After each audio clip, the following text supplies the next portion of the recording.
Welcome to Wall Street Confidential, the show we give you the inside scoop as to what's really happening on Wall Street. I'm Greg Greenberg, and with me, as always, is the straw that stirs the stock market, Jim Cramer. Welcome, Jim. Thank you, Greg. All right, a lot of people think that this sell-off is we're getting our cues from abroad, whether it be China or Europe. Where are the linkages right now? Okay, what happens when we're in turmoil, and I saw this even at the best institutional desks, is that you'll come in and you'll see where Europe is, and you'll say, oh, Europe's down 1%. Spain's down 1%. Germany's down 1%. We're going to be down 1%. Sell. And then be able to buy back. I thought it was the U.S. who's supposed to sneeze and the world catches cold. When people are in uncertain times, they look at charts and they look at overseas. I'm telling you, I want to disabuse you of the notion of doing either.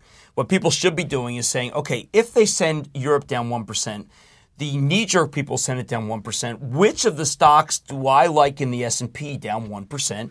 And then circle the wagons around those stocks. Because this is a mass sale. Today is the first day that the sale had takers. There were no takers yesterday. It was all S&P down, then S&P back up. Same thing the day before, same thing the day before that. Today we saw individual stocks and individual companies. What tends to happen now, and ever since '87, individual companies recognize that this volatility is the enemy of their shareholder base. They call meetings. Verizon calls a meeting. They did not need to announce that 100 million share buyback. They had a continued buyback that would have lasted at least until June or July. But they felt important. They felt they had to call it just to be able to tell their institutional investors, we know that this is crazy. We're putting sanity back in the market. Sanity back in the market. But what you're saying is that there's a lot of scalpers out there right now. Right. People who are trying to scalp a little bit on the fade the opening, you have some volatility. So the real traders are out there. Yeah, and they're always going to gravitate upon a big volatile move. And what happens, what they do, is they have very little knowledge base. And they tend to say, okay, down 2% I buy, up 2% I sell. That is a recipe for doing nothing other than underperforming. I am suggesting a different strategy, which is when you see AIG down $2 before it reports and the stock is down 7 straight, maybe make some calls, maybe figure things out.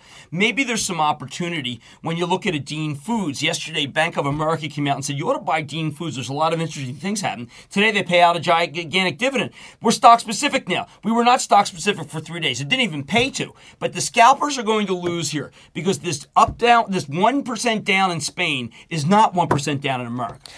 Is London really becoming the capital of the financial world kind of because of a time situation? Because they can actually play when the U.S. is open and when Asia is open.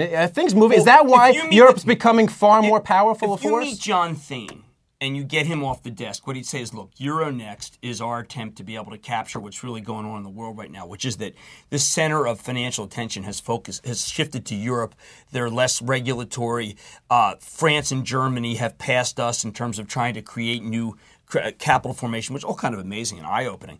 I agree that Europe has become more important. I disagree with Thain about why it's more important. I think it's more important because Central and Eastern Europe have become capitalist. So therefore, the preponderance of new capitalism tends to be in Europe. What should people do today? I mean, should people just blow it off and say, go have a nice weekend? Or should people go in with positions into the weekend, or should people get flat? This would be a moment for me to take the counsel of what happened yesterday, which is that there were just, within the miasma of declines, it turned out to be that there were some stock-specific pieces of news. We've had some tremendous conference calls this week. I would take those conference calls home. Go take the Global Santa Fe conference call home. Take the Charter, the Dish, EchoStar conference call home. There is tons of information in there that was totally overlooked because of the turmoil. These were all stocks and all conference calls that no one even bothered to be on because they were so busy watching their stupid screens, which is never a way to make money. All right, so while everyone's selling, everyone take the weekend to do some buying homework, as you say. The Global Santa Fe conference call, which I think there were 7 people on, was so eye-opening. The EchoStar conference call, Carl Vogel, I knew him from used to be a Charter. Really fabulous in terms of where Viacom conference call. Maybe 5 people are on that. An excellent conference call about how that company's really turning. In that conference call, it says, look, this next quarter, you shouldn't have said it. The quarter we're in now is much stronger than the previous quarter. You're never supposed to give that kind of guidance. Those conference calls are begging to be watched, begging to be listened to, and begging to be read this weekend. And people should watch them after they watch this video, of course. Of course. All right, this is Wall Street Confidential. I'm Greg Greenberg. This is Jim Cramer. Thanks a lot.